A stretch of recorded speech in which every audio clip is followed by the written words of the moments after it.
Okay, solving equations part 2, number 1, or full practice exam, number 26.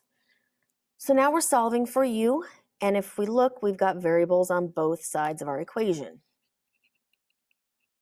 So when we have variables on both sides, the process really isn't much different.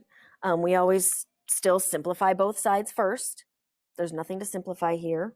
And the thing is if we want to isolate our variable, if we want to get the u by itself, first we need to get the u's on the same side together. It's kind of like we have to play a game of Red Rover with our constants and our variables. So we want our variables all on one side and our constants all on the other side. Now if I look, I've got u's on the left-hand side just waiting for more u's to come over. Okay, remember we have our variables here and our constant here.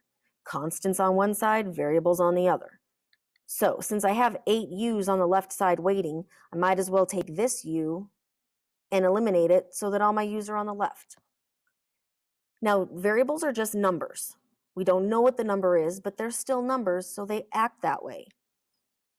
When I have something being added, if I can make this u become 0, 0 plus 42 is just 42.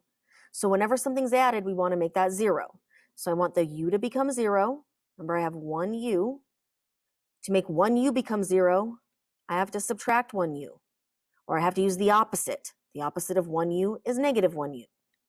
So I'm going to add 1 u on both sides. Add negative 1 u on both sides. So I get 7u equals 42. 1u minus 1u, those cancel. Now I have a simple two-step equation. Actually, it's a one-step equation. Eliminate my 7 by multiplying by the reciprocal or dividing by 7. Either way, I get u equals 6. And again, you're going to simplify the right-hand side on your own, however you do that.